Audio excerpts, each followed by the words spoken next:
Mesdames, Mesdemoiselles et Messieurs, soyez salués depuis vos positions respectives. L'heure est grave, l'heure est très très grave. Oui, ce que la Russie a déversé sur l'Ukraine dans la nuit du 9 juillet au petit matin, de 2 heures du matin jusqu'à l'aube, c'est inédit. C'est la première fois depuis 2022. C'est la toute première fois. Oui, on n'a jamais vu ça de nos deux yeux. 741 drones et missiles des engins aériens. 741.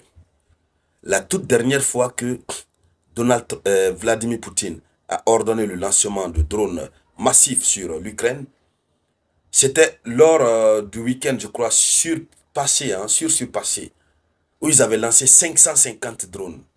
Ce qui avait poussé Donald Trump à s'énerver contre Vladimir Poutine, à même considéré Poutine comme un fou. Il a dit qu'il lui avait même qualifié de fou. Mais cette fois-ci, c'est grave. Non, j'ai fait erreur. Ce qui avait poussé Donald Trump à qualifier Poutine de fou, là c'était 400 et quelques. Juste au lendemain de leur échange, la Russie a déversé 550. Le lendemain de l'échange Donald Trump-Vladimir Poutine, la Russie a versé 550 drones. Pendant que le monde est concentré sur ça, la Russie vient de déverser 741 drones. C'est-à-dire, on a au total 728 drones et le reste, ce sont des missiles Kinzhal, des missiles Iskander, mélangés. Tellement que la Russie a frappé, et c'est toute l'Ukraine qui a été frappée. Toute l'Ukraine. J'ai dit toute l'Ukraine. Tellement que la force de la frappe était inédite. L'armée de l'air polonaise a été obligée d'activer son système de défense aérien. Et pas seulement son système de défense, mais le système de défense de l'OTAN a été activé. Ils ont activé. Les pays membres de l'OTAN. Et comment? Le système de défense de l'OTAN sur le sol polonais a été aussi activé. Tellement que ça tremblait. Partout, partout, partout. Dames et messieurs, l'heure est grave. La Russie répond ainsi, Poutine répond ainsi aux propos, n'est-ce pas? Il répond ainsi aux propos de Donald Trump.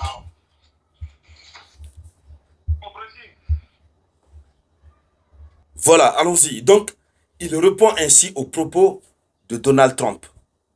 Vous savez, hier, Donald Trump lui a qualifié de quelqu'un qui raconte des conneries.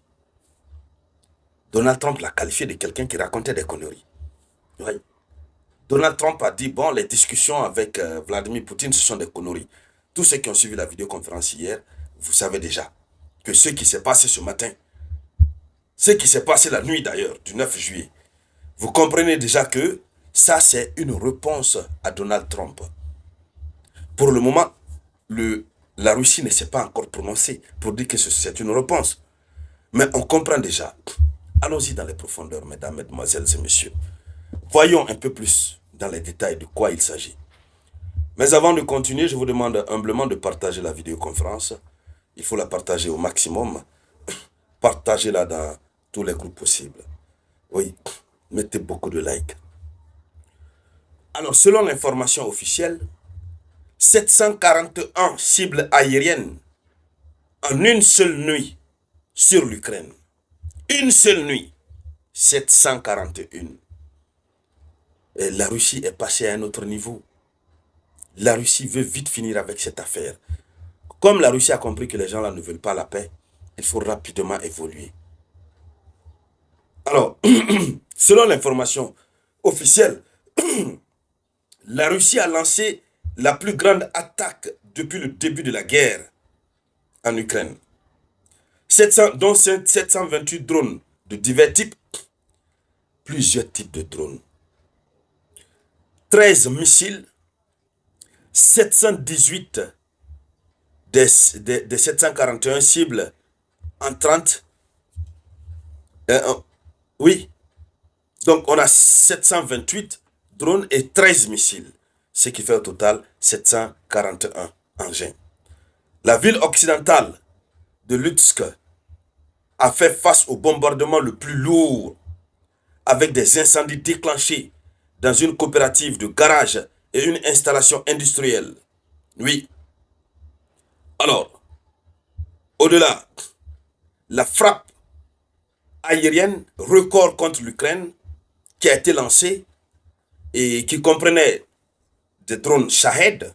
Vous savez que les drones Shahed sont des drones de fabrication iranienne dont l'Iran a donné le brevet de fabrication à la Russie.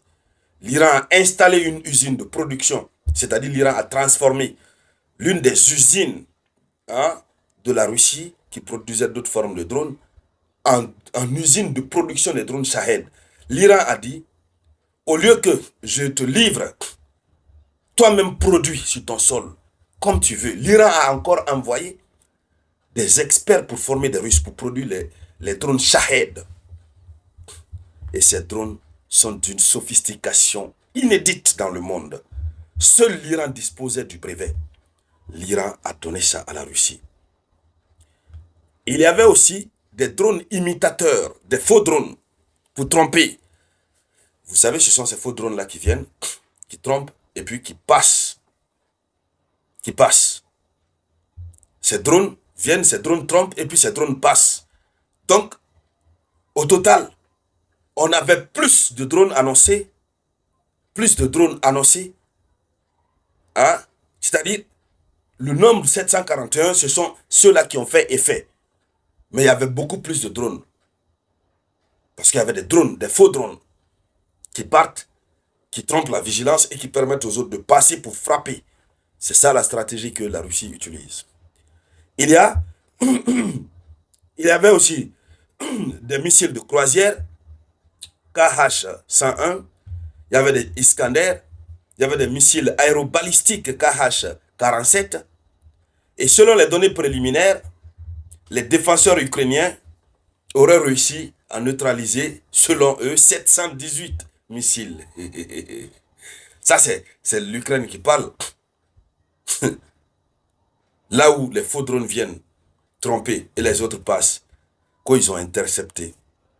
Donc, après 3 heures du matin, le commandant opérationnel des forces armées polonaises a signalé sur X que les capacités de défense aérienne du pays, donc de la Pologne, avaient été activées, y compris ses propres forces aériennes et celles de ses alliés de l'OTAN. Alors, le service national des situations d'urgence DSNS ukrainien a signalé des frappes sur une installation civile à Luxt. L'incendie n'a fait aucun blessé. Donc, globalement, la nuit a été la plus dangereuse en Ukraine. Pour le moment, nous ne connaissons pas l'étendue des dégâts. Je vous reviens tout à l'heure avec de nouvelles actualités sur l'étendue des dégâts.